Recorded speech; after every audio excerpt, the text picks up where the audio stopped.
신앙생활의 불일치를 극복하는 방법이라는 제목으로 말씀 증거하도록 하겠습니다. 요한복음 36번째 시간입니다. 오늘 제가 여러분들에게 설교하는 주제는 어쩌면 여러분들이 신앙생활하면서 가장 힘들어하고 가장 괴로워하는 주제일지도 모릅니다. 그것은 우리가 예수를 믿는다라고 말을 하고 교회를 다닌다라고 말을 하고 신앙생활을 한다라고 말을 함에도 불구하고 우리들에게는 여전히 그 믿음과 실제 삶이 일치하지 않는 괴로움이 우리 안에 있기 때문에 그렇습니다. 그래서 신앙생활을 교회 아니라고 하는 장소에 국한시키고 세상에 나아가서는 그냥 보통 내가 그리스도인임을 드러내지 않는 익명의 크리스찬으로 살아가기려고 하는 경우들이 참 많이 있습니다. 우리 안에 이런 고민들과 갈등을 우리만 하는 게 아닙니다. 제가 좋아하는 작가 가운데 A.W. 토저라고 하는 분이 계십니다. 그분이 믿음과 행동의 불일치라는 것에 대해서 이렇게 이야기를 했습니다. 나는 지구상에서 공산주의, 카톨릭, 자유주의를 합친 것보다 더 기독교에 해를 끼치는 악을 보았다. 그것은 바로 신앙을 고백한 그리스도인들 사이에서 신학과 실제가 전혀 일치하지 않는 것이다. 교회에서 하나님의 말씀이 이론으로 끝나고 그들의 행동에 전혀 아무런 능력도 미치지 못할 때 기독교 예배는 죽는 것이다. 기독교의 박해가 기독교를 어렵게 하는 것이 아니라 예수님의 말씀과 우리들의 삶이 따로 노는 자리가 바로 기독교의 가장 큰 적이다 라고 말을 했습니다. 이 말에 공감합니다. 우리 가운데도 이러한 걱정과 또 우리 안에 연약함이 있기 때문에 그렇습니다. 오늘 예수님께서 하셨던 그 말씀, 이 말씀은 예수님께서 십자가에 돌아가시기 전 마지막 날 제자들에게 말씀하셨던 그 말씀입니다. 이 말씀이 오늘 우리가 얘기하려고 하는 믿음과 실제 삶 가운데에서의 불일치와 어떻게 연결이 되어지는지, 그리고 어떻게 우리가 이것을 하나로 연결시킬 수 있는지 같이 은혜를 나누고자 합니다. 첫 번째로 예수님이 말씀하시는 열매는 무엇인가? 오늘 여러분들이 보게 되는 요한복음 15장은 예수님께서 제자들에게 마지막으로 하셨던 말씀입니다. 14장과 15장, 16장에 있는 말씀은 마지막 밤에 제자들에게 고별하는 설교의 내용이고 가르침의 내용입니다. 그래서 예수님께서 특별히 그 14장부터 16장까지 예수님께서 이 땅에 남을 제자들을 위해서 특별한 관심과 사랑으로 나누신 말씀이기도 합니다. 그런데 그 말씀을 오늘 본문에 나와 있는 이 목가적인 포도나무 비유를 통해서 우리가 그냥 보통 일반적으로 생각하는 그러한 가르침으로 하셨겠는가? 저는 그렇게 생각하지 않아요. 예수님께서 세상을 떠나기 전에 정말 제자들에게 하고 싶으셨던 마지막 강구와 메시지와 간절한 소망이 있는데 그것이 오늘 본문 가운데 담겨져 있다고 생각합니다. 오늘 설교를 이해하는 가장 중요한 단어는 열매입니다. 포도나무에서 나는 열매. 그 열매가 무엇인지 우리들이 이해할 수 있고 그 열매가 어떤 것인지 알 수 있다라고 하면 오늘 본문에 있는 내용을 이해하는데 굉장히 중요한 단서가 될 것입니다. 오늘 이 열매를 살펴보기 위해서 우리가 한 가지 관계를 살펴보아야 되는데 그것은 오늘 본문 15장 1절에 나와 있는 내용입니다. 예수님은 이렇게 말씀하십니다. 예수님은 자기 자신을 가리켜서 나는 참 포도나무다 라고 말씀을 하셨고요. 그리고 아버지는 그 포도나무를 관리하는 농부다. 그리고 5절에 오늘 본문에는 없지만 5절에 그 예수님의 말씀을 듣는 제자들은 가지다. 그러니까 제자들만 말하는 게 아니라 제자들 이후에 남길 모든 성도들을 다 가르쳐서 그 가지다라고 얘기를 합니다. 여러분, 예수님은 포도나무고 하나님은 농부고 우리는 가지다. 이 관계를 왜 얘기하셨겠습니까? 오늘 15장에서 나와서 15장에 나와 있는 이 열매는 우리가 단순히 먹는 포도나무 열매를 이야기하는 게 아니에요. 분명히 이것은 상징하는 것이 있고 이야기하고 싶은 것들이 분명히 있다라는 거예요. 예수님께서 포도나무 열매를 비유로 든 것은 뭐냐 하면 이스라엘에 있는 굉장히 많은 과실수들 가운데 가장 대중적이고 가장 모든 사람들에게 익숙히 알려져 있는 나무가 포도나무 열매였기 때문에 그렇습니다. 그래서 이 포도나무 열매를 통해서 주님께서 우리에게 분명히 하실 말씀이 있었는데 그것은 뭐냐 하면 그 열매가 그 생명이라고 하는 것입니다. 에베소서 5장 8절에서 11절까지 보면 이렇게 되어져 있습니다. 너희가 전에는 어둠이었더니 이제는 주 안에서 빛이라. 빛의 자녀들처럼 행하라. 빛의 열매는 모든 착함과 의로움과 진실함에 있느니라. 주를 기쁘시게 할 그것이 무엇인가 시험하여 보라. 너희는 열매 없는 어둠의 일에 참여하지 말고 도리어 책망하라 라고 되어져 있어요. 오늘 본문에서 이야기하고 있는 이 열매가 저는 생명의 빛이다라고 이야기를 합니다. 이것이 왜 생명의 빛이냐 하면 보시겠어요?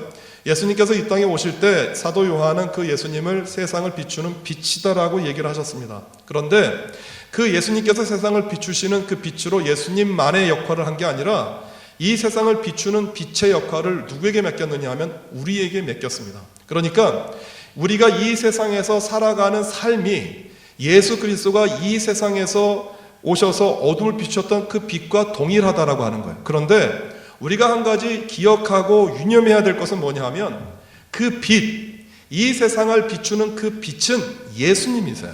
그러면 우리로 하여금 너희는 이 세상의 빛이다, 소금과 그 빛이다라고 얘기했었던 그것은 어떤 의미가 있습니까? 그것은 뭐냐 하면 예수님이 이 세상을 비추는 빛이다라고 하면 우리는 그 빛을 대신해서 비추어지는 반사체의 역할이에요. 그러니까 그 빛은 우리가 아니라 예수님이고 우리가 예수님을 믿는다라는 얘기는 뭐냐 하면 그 빛 대신 예수님을 통해서 비추어지는 그 빛을 세상 가운데 드러내고 세상 가운데 나타내는 거예요. 그런데 우리의 있는 문제가 뭐냐 하면 보세요. 우리가 빛이 아니기 때문에 예수님께서 나에게 비춘 그 빛을 온전히 세상 가운데 비춰야 되는데 우리 안에 그 반사체의 역할을 하지 못하고 그 빛을 받아서 그 빛이 내 안에 있는 성품과 내 안에 있는 욕심과 내 안에 있는 문제들과 함께 비추어서 세상 가운데 비춰진다는 거예요. 우리는 어떻게 착각을 하느냐 하면 내가 전하는 말씀, 내가 전하는 복음, 내가 하는 찬양을 통해서 사람들이 변화되어지면 그리고 사람들이 칭찬을 하면 마치 그 빛이 나인 줄 착각을 해요. 내 안에 그런 신기한 능력이 있고 내 안에 그러한 힘이 있어서 사람들을 변화시키는구나 라고 생각을 해요. 어떻게 보면 그러한 착각을 가장 많이 하는 사람은 목회자예요. 설교하는 사람이에요. 제가 전한 말을 듣고 교우들이 은혜를 받고 그 마음 가운데 생각 가운데 변화가 일어난다라고 말을 하면 제가 생각할 때 내가 무슨 능력이 있고 내가 어떤 특별한 그 은혜가 있어서 사람들이 그렇게 변화시키지 라고 생각하고 착각할 수 있다라고 하는 거예요. 근데 성경은 우리에게 뭐라고 얘기를 하느냐 하면 너희들은 빛이 아니야 라고 얘기를 하는 거예요. 너희들은 빛이 아니고 너희들은 그 빛을 반사하는 반사체라고 하는 거예요. 반사체. 그래서 주님께서 계속해서 이 열매라고 하는 것들은 뭐냐 하면 그 열매가 우리 안에 맺히게 되어지면 어떤 역할을 하는 거냐 하면 주님께서 주시는 그 은혜와 사랑으로 우리 안에 열매가 맺혀지면 그 열매로 내 안에 있는 내 육신의 것, 정욕적인 것, 내 안에 있는 내 성정과 내 욕망이 합쳐져서 예수 그리스도를 전하는 게 아니라 예수 그리스도만을 온전하게 전하는 도구가 되어진다는 것이에요. 그래서 사도 바울이 이것을 이렇게 이해를 한 거예요. 갈라디아서 5장 17절과 18절, 22절과 24절에 보면 이렇게 기록되어 있어요. 17절, 18절 읽습니다. 육체의 소욕은 성령을 거스르고 성령은 육체를 거스르나니 이 둘이 서로 대적함으로 너희가 원하는 것을 하지 못하게 하려 함이니라. 너희가 만일 성령의 인도하시는 바가 되면 율법 아래에 있지 아니하리라. 22절입니다.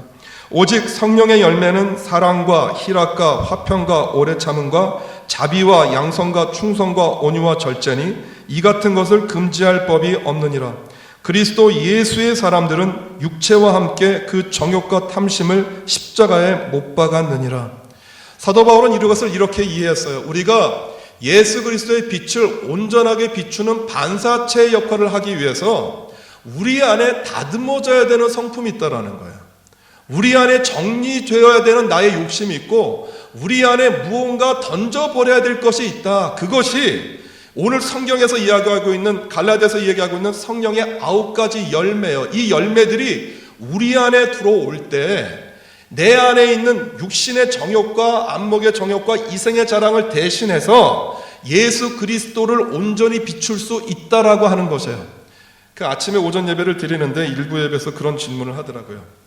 그러면 이 세상을 살아가는데 그렇게 주님을 믿고 살아가는 사람들 가운데 지금 요즘 시대에는 뭐 뉴질랜드는 없지만 지금도 예수를 믿다가 박해를 당하고 순교를 당하는 사람들도 있고, 중세 시대 때 기독교가 기독교가 국교가 되기 전까지 굉장히 많은 사람들이 죽어갔던 그 순교의 현장에서 그들이 처해 있는 상황과 그들이 처해 있는 힘들고 어려운 상황은 어떻게 됩니까? 라고 질문을 해요. 곰곰이 생각을 봤어요. 그렇게 힘든 상황 가운데에서 어려운 가운데 처해 있는 성도들은 어떻게 오늘 이 말씀을 이해를 해야 될까? 내가 지금 고난당하고 있어요. 내가 박해를 당하고 있고 내가 지금 순교의 현장 가운데 있어요. 내가 그리스도의 빛을 온전히 비추는 도구가 되어진다라고 하는 그 뜻은 뭐예요? 이것이 비단 순교와 박해라고 하는 현장만이 아니라 여러분들이 인생을 살면서 굉장히 많이 어려움도 겪고 고난도 겪잖아요. 지금까지 한평생을 살아오시면서 경제적인 문제 때문에 어려움을 당하지 않은 분들 계십니까? 자녀 문제 때문에 속도 상하고 또 남편과의 관계, 아내의 관계 때문에 힘들고 어려웠던 일들이 굉장히 많이 있잖아요. 근데 그 가운데에서 내가 빛을 발하는 반사체라고 하는 것은 무엇입니까? 저는 이것을 이렇게 이해했습니다. 여러분, 우리가 세상을 살면서 왜 고민하고 걱정하는지 아십니까? 우리가 왜 두려워하는지 아십니까? 그것은 내가 지금 처해 있는 그 상황에서 그 모든 문제를 내가 스스로 해결하려고 하기 때문에 그래요. 그러니까 내가 해결하지 못하는 상황, 내 힘의 능력이 닿지 않는 세상을 만나면 사람들은 두려워해요. 무서워해요. 죽음이라고 하는 순교의 현장도 마찬가지인 거예요. 경제적인 문제가 되었든 관계의 문제가 되었든 내가 스스로 해결할 수 없는 상황 가운데 도달하면 그 상황에 그냥 휘말려서 내가 누구인지조차도 잃어버리게 되어져요. 그런데 그 순간에 처해 있는 우리들에게 오늘 주님이 내가 비치고 너희가 반사체라고 하는 것은 뭐냐 하면 지금 너의 눈앞에 펼쳐져 있는 그 상황을 네 힘과 네 능력으로 그 상황 가운데서 빛을 발하려고 하지 말라라고 하는 거예요. 무슨 뜻이냐면 그 어렵고 힘든 상황이 너희 눈앞에 닥쳤으면 그 상황 가운데 비출 빛이 내 안에 있다라는 거예요. 그러니까 예수 그리스도를 내가 바라보게 되어지면 그 예수 그리스도를 바라봄으로 내가 오늘 힘들어하는 이 고난의 현장과 어려움의 현장 가운데에서 무엇을 해야 되는지 나와요. 그런데 그 고난과 어려움을 내가 내 힘으로 해결하려고 하다 보니까 무리수를 두게 되어지고요. 내가 하지 못했던, 하지 말아야 되는 일들을 하게 되어진다라고 하는 거예요. 오늘 본문에 있는 이 말씀은 바로 그 말씀이에요. 우리들이 예수 그리스도를 온전하게 바라보면 그 빛이 나를 통해서 온전히 이 세상 가운데 드러나야 되는데 드러나지 못하게 하는 내 성품들, 내 연약함들, 내 문제들을 주님께서 다루시겠다라고 하는 거예요. 그래서 두 번째로 이러한 열매를 맺게 하기 위해서 하나님이 하시는 일이 있습니다. 오늘 본문 2절에서는 하나님께서 그런 열매를 맺도록 우리에게 하시는 일을 두 가지를 이야기하십니다. 2절 말씀 다 같이 한번 읽어볼까요? 시작. 무릇 내게 붙어 있어 열매를 맺지 아니하는 가지는 아버지께서 그것을 제거해 버리시고 무릇 열매를 맺는 가지는 더 열매를 맺게 하려 하여 그것을 깨끗하게 하시느니라. 오늘 주님께서 두 가지를 하시겠다라는 거예요. 어떤 가지가 있느냐 하면 열매를 맺지 못하는 가지, 그리고 열매를 맺는 가지, 두 가지가 있는데 각기 하나님께서 하시는 일은 달라요. 예수님이 포도나무이고 우리가 가지니까 그 열매를 많이 맺게 하기 위해서 하시는 일은 하나님이 하시는 일이거든요. 첫 번째 어떤 가지냐 하면 열매를 맺지 못하는 가지예요. 열매를 맺지 못하는 가지는 성경 그대로 보면 제거해 버린다라고 되어 있잖아요. 그런데 여기에서 제거하다라고 하는 동사는 아이로라고 하는 동사예요. 그런데 이 아이로라고 하는 동사 안에 뜻이 그 딱 세 가지 정도로 나누어져요. 하나는 그 take up이에요. 계속하다, 뭐 시작하다, 옷을 입다라고 하는 그런 뜻이고요. 그다음에 두 번째로는 take away라는 그 뜻이 있는데 이것이 제거한다라는 말이에요. 아까 말했던 take up은 그 32회가 사용되어졌고요. 제거한다라고 하는 이 뜻은 25회가 사용되어졌고 흔한 용례는 아닌데 어떤 뜻도 있느냐면 lift up이라는 뜻이 있어요. 이것은 들어 올린다라고 하는 말이에요. 그런데 오늘 본문을 그냥 그대로 물 흐르듯이 흘러가면 그냥 그렇게 열매를 맺지 않는 가지는 아버지께서 그것을 제거해 버려, 없애 버려라고 말을 하면 그냥 그렇게 이해가 되어져요. 그런데 혹시 여러분들 집에 포도나무가 있거나 그리고 그 포도원에 방문을 하셨거나 그리고 포도나무를 가까이서 볼 기회가 있으셨던 분들은 좀 다른 의견이 있어요. 그건 뭐냐면 저희 집에도 포도나무가 한 그루 있어요. 뭐 저희가 심은 건 아니지만 그 오래전에 심겼는지 포도나무가 그렇게 크진 않는데 집사람이 포도나무를 관리하면서 그 송아리가 굉장히 많이 맺혔어요. 그런데 그 포도나무 여러분들이 아시는 것처럼 굵지 않잖아요. 그런데 굵지 않은 그 나무에서 굉장히 많은 가지들이 뻗고 그 열매들을 맺는데 나중에 그 가지에 달린 열매가 너무 많아서 가지가 위를 향하거나 넝쿨로 다른 곳에 이렇게 붙어 있지 않고요. 열매가 너무 많이 맺히면 그 가지가 땅을 향해 곤두박질 차기 시작해요. 그러면 그 포도원을 관리하는 분들은 그렇게 안 돼요. 가지가 뭐 평행을 가거나 위를 향해 가지 않고 땅을 향해 가면 그 가지는 열매 맺지 못해요. 그러니까 이게 땅하고 붙어 있으면 어떤 열매도 자랄 수가 없기 때문에 그 포도원 농부가 하는 역할은 그 포도원 가지를 땅에 붙지 않도록 그것을 들어 올린다라는 거예요. 근데 오늘 본문을 제거하느냐 아니면 들어 올리느냐라고 하는 두 단어로 이해하는데 굉장히 다른 단어예요. 왜냐하면 열매를 맺지 못하는 가지는 잘라버리는 거예요. 제거해버리고 없애버리는 거예요. 그런데 우리가 생각하는 하나님의 성품을 한번 생각해 보자라고요. 여러분들이 열매를 맺지 못하거나 잘못하셨거나 하나님 앞에서 실수하시면 하나님이 당장 여러분들을 손보십니까? 물론 손보는 경우도 있어요. 그러나 대부분의 경우 보면 주님께서 참으시잖아요. 저는 그렇게 생각해요. 주님이 참으셔서 오늘 여러분들이 용태 보존하고 여기 나와 앉아 계신 거예요. 만약에 여러분들이 주님을 믿고 따라감에도 불구하고 실수하고 잘못하고 내가 그랬는데도 그럴 때마다 주님께서 나를 심판하시고 징계하셨다라고 하면 여기 이렇게 온전하게 예배 드릴 수 있는 분이 저는 많지 않다라고 생각을 해요. 제가 아는 하나님은 우리가 실수하고 연약해서 잘못해서 쓰러지고 실수하지만 그 잘못을 용서하시고 기다리시는 분이 것이거든요. 그래서 탕자의 비유를 보면 둘째 아들이 잘못했지만 그 집 나간 탕자 둘째 아들을 아버지가 끝까지 기다리잖아요. 기다리는 그 아버지가 누구라고요? 하나님이시다라는 거예요. 그래서 열매를 맺지 못하는 가지, 이것은 주님과 분명히 관계가 있는 사람들이에요. 바깥에서 있는 사람들이 아니라 우리가 주님을 알면에도 불구하고 열매를 맺지 못하는 가지들 여러분들 가운데 있어요. 그 가지들을 주님께서 들어 올리세요. 저는 이렇게 이해하고 싶어요. 잘라버리시고 잘라버리시고 제거하는 게 아니라 들어 올리셔서 다시 한번 열매를 맺을 수 있는 무엇을 주시냐 하면 기회를 주시는 거예요.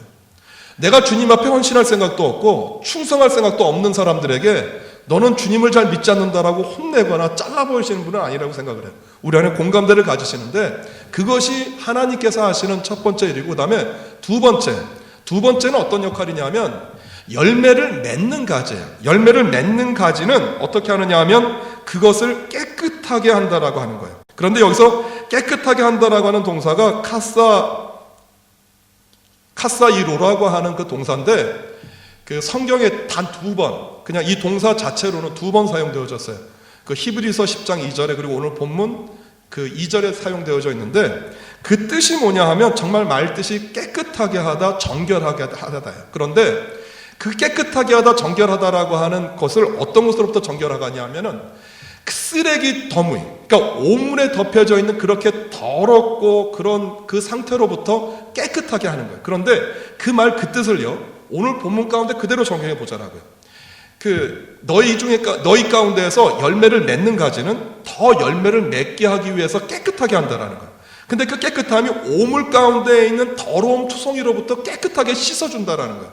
말이 되질 않잖아요. 그래서 신학자들이 이것은 요한복음 15장에 나와 있는 이 말씀이 귀하기 때문에 굉장히 많은 사람들이 해석을 하는데 어떻게 해석을 했느냐 하면 오늘 본문에 나와 있는 이 깨끗하게 한다라는 단어를 만약에 나무에 적용시킬 때는 어떻게 그 뜻을 이해를 하냐 하면 가지친다라고 생각을 하는 거예요. 그래서 영어 성경에 보면 깨끗하게 한다라고 하는 이 뜻을 푸른이라고 하는 동사로 사용을 해요. 가지치는 거예요. 그러니까 가지를 쳐서 그 더 많은 열매를 맺게 하는데 저희 집에서 가지치기를 하질 못했어요. 그래서 송아리는 많은데 송아리가 다 작아요. 그런데 포도나무 가지치기는 일반적인 가지치기와 좀 달라요. 뭐가 다르냐 하면 포도나무는 덩쿨로 계속해서 가지가 뻗어나고 자라기 때문에 포도나무를 가지를 칠 때 한 가지 원칙이 있어요. 그 원칙은 뭐냐 하면 나무에서 나온 원줄기는 자르지 않아요. 그러니까 나무에서 가지가, 줄기가 이렇게 뻗잖아요. 그런데 그 줄기는 자르지 않아요. 어떤 가지를 치는 거냐면 그 줄기에서 뻗어가지고 가지에서 가지가 난 것 있잖아요. 가지에서 또 가지를 친 것, 그거를 잘라요. 원줄기는 손대지 않아요. 저는 이 말이 그대로 적용이 된다라고 생각하는 것은 뭐냐 하면, 보세요. 예수님은 포도나무잖아요. 그리고 우리는 가지라고 했잖아요. 그러니까 포도나무에 붙어있는 가지는 손대지 않아요. 그거는 놔두는 거예요. 그런데 어떤 가지를 치는 거냐 하면 가지에서 뻗어난 새로운 가지예요. 그게 뭘까요? 예수님은 포도나무, 우리는 가지예요. 내 안에서 뻗어난 가지예요. 내 안에서 뻗어난 가지, 그게 뭐겠어요? 여러분들이 세상을 지금까지 살다 보면 그 여자분들이 그러잖아요. 중년이 되어지면 점점 무서워진다고. 그 말씀을 하면 우리 교회에 계신 남자분들 가운데서도 아내를 무서워하는 분들이 정말 점점 더 많아지세요. 아내가 무섭대요. 그리고 그 TV 드라마나 방송에서도 그런 얘기들이 많이 나오잖아요. 이게 물론 호르몬의 영향이기도 있겠지만 저는 그렇게 생각을 해요. 지금까지 살아오면서 되게 남편과 아내 관계 가운데서 누가 더 많이 참습니까? 물론 부부마다 달라. 저희 집의 경우는 어떨는지 모르겠는데 모르겠어요. 제가 더 참았는지 아내가 더 참았는지 모르겠는데 집집마다 좀 달라요. 집집마다 좀 다른데 대개의 경우 남자보다는 여자들이 참잖아요. 그런데 이 참는 것이 중년 이후가 되면 더 참을 수 있는 공간이 없어요. 그러니까 남편이 똑같은 실수를 하는 거예요. 20대 때 실수, 30대 때 실수. 남자들 변합니까? 안 변하잖아요. 나이가 들어도 그 남자는 그 남자인 거예요. 그런데 똑같은 실수를 하는데 20대 때 나를 받아주었던 아내, 30대 때 나를 받아주었던 아내, 40대, 50대, 60대가 되어서 받아주는 아내의 모양이 달라진 거예요. 이제 너무나 참아서 어떻게 해요? 조금만 건드려도 화를 내니까 무서워졌다고, 싸워졌다고 말을 하는데 결국 뭐를 말하냐 하면 우리가 세상을 이렇게 살면 내 안에서부터 나오는 가지들이 나와요. 그것이 내 분노일 수도 있고 내 혈기일 수도 있고 내가 이 세상을 살면서 겪게 되어지는 아픔과 상처 때문에 내 마음 가운데 쓴뿌리들이 남아있어요. 이것이 남아있으면 어떻게 세상을 바라보냐 하면 무엇이든지 주님께서 나에게 말씀을 하셨어요. 나에게 빛을 비추라라고 말씀을 하셨어도 이 빛을 온전히 비추질 못해요. 내 안에서 난 이 가지가 내 안에서 뻗어나 있는 내 안에서 그 문제가 있는 내 쓴뿌리와 상처와 아픔이 예수님이 나에게 말씀하신 그 빛을 삼켜요. 그래서 나를 통해서 나타나는 그리스도는 예수님이 아니라 내가 만난 이상한 예수님이 나타나요. 그래서 오늘 주님께서 내가 그것을 자르겠다라고 얘기를 하는 거예요. 너희에게서 난 가지들, 하나님의 말씀을 온전히 드러내고 온전히 전하고 온전히 비추지 못하는 내 상처와 아픔과 연약함과 문제들, 그것들을 내가 오늘 자르겠다라고 얘기를 하는 거예요. 그런데 이것이 잘려져 나갈 때 우리들에게는 어떻습니까? 여러분, 내 몸에서 난 가지예요. 내 몸에서 자라난 성품이에요. 이것이 잘려져 나갈 때 내 안에 굉장한 상처가 있어요. 어떤 게 좋으냐 하면 그거 그대로 예수 믿는 게 너무 좋아요. 내가 가지고 있는 성청, 내가 가지고 있는 아픔, 내가 가지고 있는 문제들 가지고 그대로 예수 믿는 거 전혀 괜찮아요. 그런데 내가 가지고 있는 그 가지들을, 아픔과 상처들을 제해버리고 온전히 나를 통해서 비추는 예수님만 드러낸다라는 것. 여러분, 제가 말씀 준비하면서 그런 생각했어요. 이거는 말만 하면 되는 게 아니에요. 어떤 상황 가운데 부딪힐 때 여러분, 우리들이 생각나는 생각이 있어요. 예를 들어서 어떤 상황 가운데에서 저 사람을 사랑해야지, 용서해야지 라고 생각을 했는데 그런 생각과 동시에 그 사람을 바라보면 어떤 생각이 드냐면 저 사람이 나를 예전에 골탕 먹였던가, 저 사람이 내 돈 띄어먹고 안 갚았던가, 그리고 나에게 상처를 주었던 것이 생각이 나요. 그러면 주님의 말씀은 사랑하고 용서해야 되는데 그 사람이 나에게 가져다 줬던 상처와 아픔이 생각이 나면 그 사랑이 온전히 나가지 못해요. 사랑하라고 해서 사랑해요. 어떻게 사랑하냐면 나 너 사랑해. 밥 차려주면서 밥 먹어. 정성껏 준비했으면서 그것을 그 포장을 못 시키는 거예요. 무엇 때문에 그래요? 보세요. 나는 주님이 말씀하셔서 사랑하고 용서했다라고는 하지만 그것이 뭐를 입지 못한 거예요. 예수 그리스도의 온전한 빛으로 나타나지 못한 거예요. 무엇 때문에? 내가 그 위에 덧입힌 옷이 있기 때문에 그래요. 주님께서 그 가지들을 자르겠다라고 하는 거예요. 아파요, 힘들어요. 그렇지만 그것 자르셔야만 해요. 이것을 자르기 위해서 우리들이 해야 되는 태도들을 그 세 번째로 이야기를 합니다. 한 가지 우리가 이것을 자를 때 한 가지 아셔야 되는 것이 있습니다. 그것은 뭐냐면 3절 말씀입니다. 3절 말씀 같이 한번 읽어볼까요? 시작. 너희는 내가 일러준 말로 이미 깨끗하여졌으니 라고 되어져 있죠. 깨끗하다라고 하는 단어가 또 한 번 나왔는데 2절에서 말했었던 그 단어는 카사이로라고 하는 단어인데 이 카사이로의 원형이 오늘 본문에 나와 있는 카타로스라고 하는 이 동사예요. 그런데 2절에서 말했던 그 동사는 단 2회 사용되어졌지만 오늘 본문에서 보게 되어진 이 원형의 동사는 성경에서 총 28회가 사용이 되어져요. 그러니까 28번 이 동사가 깨끗하다라는 뜻으로 사용되어지면서 굉장히 많은 용례들이 축적이 되어져요. 그러면서 세 가지로 그 역할이 나타나는데 첫 번째는 뭐냐 하면 그 깨끗함이 신체를 가리킬 때는 어떤 경우냐 하면 불로 정결하게 되다, 가지치다, 연단하다 그런 뜻이 되어지고요. 율법적으로 이 카타로스가 사용되어지면 금지된 것이 없는, 더 이상 분결한 것이 없는 깨끗한, 율법적으로 깨끗한 상태를 말하고요. 윤리적으로는 네 가지 뜻이 있어요.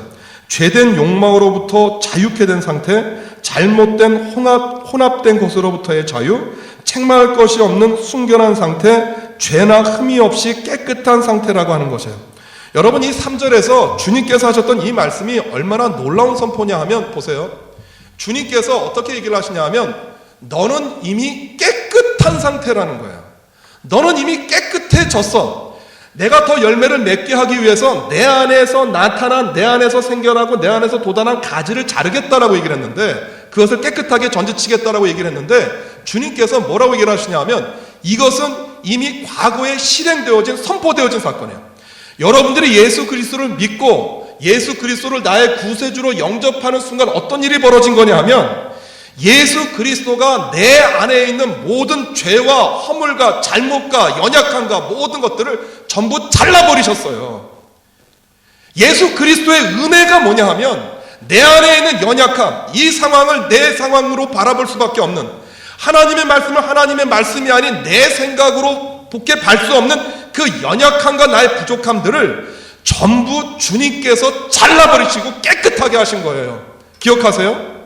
여러분들이 예수님을 만나는 순간, 예수 그리스도를 구세주로 영접하시는 순간, 내가 예수 그리스도를 성령 안에서 깨닫고 영접하는 순간 어떤 상태가 된 거냐 하면 내 안에 가지고 있었던 모든 연약함과 실수한 모든 것들이 이미 깨끗하게 되어진 상태예요. 그런데 그렇게 깨끗하게 완전히 온전해졌는데도 불구하고 우리 안에 왜 다시 죄된 성품, 옛 성품, 나의 욕심, 나의 혈기, 나의 가지고 있는 부족한 것들이 왜 계속해서 내 안에 채워져 들어왔을까요? 그것을 4절에서 이렇게 이야기를 해요. 같이 한번 읽어볼까요? 시작. 내 안에 거하라. 나도 너희 안에 거하리라. 가지가 포도나무에 붙어 있지 아니하면 스스로 열매를 맺을 수 없음같이 너희도 내 안에 있지 아니하면 그러하리라. 우리가 예수 그리스도의 보혈로 깨끗해졌음에도 불구하고 우리가 아직까지 우리의 죄된 성품, 우리의 연약함을 가지고 있는 이유는 주님 안에 거하지 않았기 때문이라는 거예요. 주님 안에 거한다라고 하는 뜻은 주님 말씀이 내 안에 영원히 함께 하는 것을 이야기하거든요. 여러분들이 실제로 살아가면서 행동을 하실 때 한번 보시겠어요? 우리 안에 있는 아픔과 우리 안에 있는 상처들은요, 우리 안에서 행동하고 사고하는 모든 것의 기준이 되어져요. 이것을 우리가 투사라고 얘기를 하는데, 어떤 사람한테 지금 내가 어떤 행동을 이렇게 하잖아요. 그러면 그 어떤 행동을 하는 모든 것들은요, 이미 내 안에 연약함과 상처가 혼합되어져서 나오는 생각이에요. 실제로는요, 그 사람은 나한테 잘못하지 않았어요. 그 사람이 예를 들어서 밥을 먹는데 어떤 사람들한테는 불고기를 다 2개씩 놨는데 내 식판에는 불고기를 하나를 놨어요. 그럼 우리는 속으로 그렇게 생각해요. 제가 평상시 나를 좀 곱게 봤어. 평상시 제가 나를 불편하게 생각을 했어. 평상시 제가 나를 곱게 생각하지 못했기 때문에 다른 사람들은 다 2개를 주는데 나한테는 하나를 줘. 누구 생각이죠, 이게? 내 상처인 거예요. 그 사람과 내 관계 안에서 내가 받았던 상처와 아픔이거든요. 그 사람은 그렇게 생각하지 않았어요. 그런데 그 사람은 그렇게 생각하지 않았는데 그 사람과의 관계 가운데에서 내가 그렇게 생각하는 거예요. 그런데 이 생각을 어떻게 없앨 수 있어요? 오늘 주님께서 깨끗하게 하시겠다. 하나님이 더 열매 맺게 하기 위해서 내가 깨끗하게 하겠다라고 얘기하잖아요. 이것을 어떻게 없앨 수 있어요? 그 생각이 내 안에 들어와요. 저 사람은 나한테 좋지 않은 감정이 가졌기 때문에 다른 사람은 2개 주는데 나한테 하나 주었어 라고 생각하는 게 아니에요. 그 순간에 어떻게 그것을 이기는 거냐 하면 주님께서 주시는 사랑과 말씀으로 그 상황을 이해하는 거예요. 어떻게 이해하는 거냐면 저 사람은 오늘 나한테 그렇게 한 거 너무 바쁘고 힘들어서 그냥 넘어간 거야. 저 사람은 그런 의도가 없어. 그것은 순전히 누가 생각하는 거예요? 내가 생각하는 것이거든요. 내가. 그런데 우리 안에 힘들어지는 모든 관계는 전부 내가 생각하는 것에서부터 나온 거예요. 우리 안에 일어나는 모든 분열과 다툼, 우리가 생각하는 것 때문에 그래요.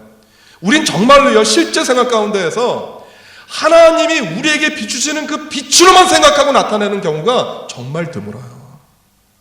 전부 내가 갖고 있는 선입견, 이해, 편견, 내가 가지고 있는 그 모든 생각을 더불어서 이것이 하나님 뜻이라고 생각을 하는 거예요. 근데 여러분 굉장히 착각하는 것은 뭐냐 하면 주님이 주시는 생각대로만 내가 그 빛을 바라면 제가 이거 단언할 수 있어요. 우리 가운데 어떤 불편하고 어려운 상황이든지요, 신기하게 평안이 찾아와요. 그 상황이 나를 괴롭히지 않아요. 그런 관계에서 오는 어려움들이 나를 어렵게 하지 못해요. 우리 안에 정말로 하지 못하는 것들은 뭐냐 하면 하나님의 뜻만이 온전하게 나를 통해서 세상 가운데 비춰지는 것, 하나님이 내게 주시는 지혜와 말씀만이 온전하게 드러나고 나타나는 것, 목사인 저도 못해요. 오해와 선입견, 내가 가지고 있는 상처와 아픔들이 전부 믹스가 되어서 주님이 이 세상 가운데 비추려고 하는 그 빛을 드러내지 못하는 거예요. 오늘 예배에 참석한 여러분들에게 주의 이름으로 권면해요. 이것이 저는 오늘 설교를 듣고 여러분들이 집에 돌아가셔서 끝나는 문제는 아니라고 생각을 해요.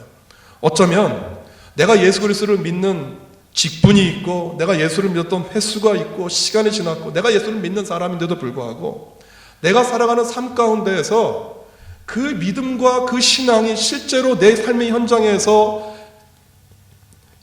그 결합이 되지 못했다라고 하면, 그리고 그러한 고민과 갈등이 혹시 우리들 가운데 있다라고 하면 모든 문제는 어디서부터 발생하는 거냐 하면 하나님의 빛, 예수 그리스도의 생명의 빛이 내게 비추어서 그 빛만 드러나는 게 아니라 내 안에 있는 쓴뿌리와 상처와 내 안에 있는 편견들이 합쳐져서 드러나기 때문에 그래요.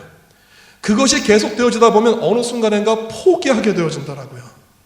오늘 다시 한번 주님의 이름으로 여러분들을 격려해요. 혹시 내가 세상에서 그리스도인으로 산다라는 것, 에이 나는 못해, 그건 우리 교회에 있는 목사님이나 장로님이나 권사님들만 하는 거지 나는 못하는 거야 라고 미뤄놨던 분들 계시면 그것은 미룰 일도 아니고요, 직분 있는 자들만 그렇게 사는 게 아니고요, 예수 믿고 신앙생활하는 모든 분들이 동일하게 가야 되는 그 길이에요.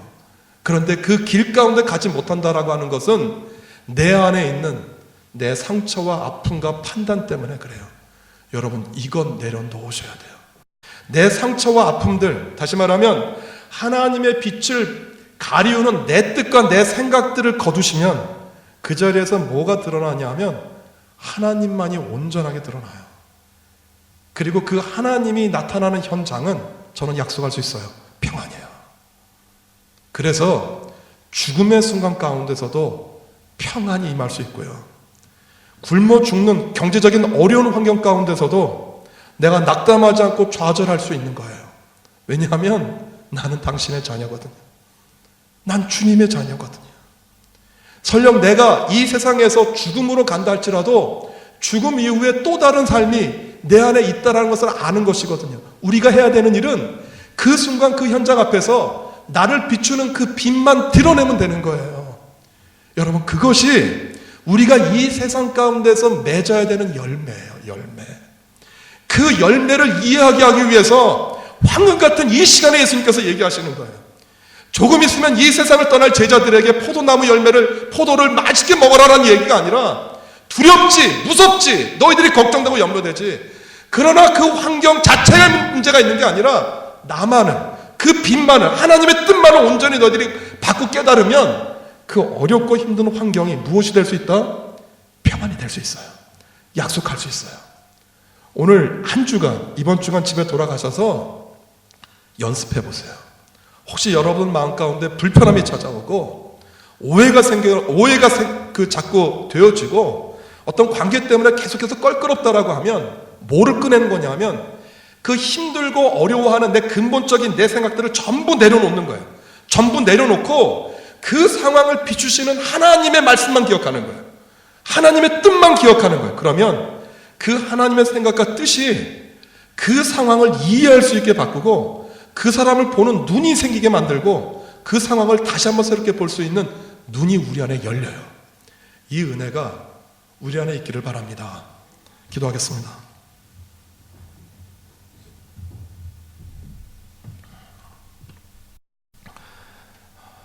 주님께서 요한복음 15장에 열매를 이야기하셨습니다. 열매가 무엇일까? 열매가 어떤 것일까? 우리가 무슨 열매를 맺지 못해서 이 세상을 마감하시는 그 순간에 또 그 열매를 이야기하셨을까? 우리가 믿음 생활과 신앙 생활이 우리의 삶 가운데에서 일치되지 못할 때 가졌던 모든 괴로움들과 그 갈등들이 바로 이 열매의 그 키가 있었다라는 것을 이해하게 도와주시고 우리의 삶의 현장에서 괴로워함인 문제가 주님이 우리에게 맺히고자 하셨던 그 열매를 통해서 회복되어지고 일치되어질 수 있도록 도와주옵소서. 주님, 이 시간에 특별히 우리 사랑하는 교우들을 위해 기도합니다. 저의 삶 가운데 힘들고 어려운 순간들과 환경들이 있다라고 하면 그 환경들 자체가 아니라 그 환경들을 통해서 드러내야 될 그 빛을 나타내고자 하는 하나님의 뜻을 볼 수 있는 우리 모두가 될 수 있도록 주여 도와주옵소서. 예수님의 이름으로 기도드립니다. 아멘.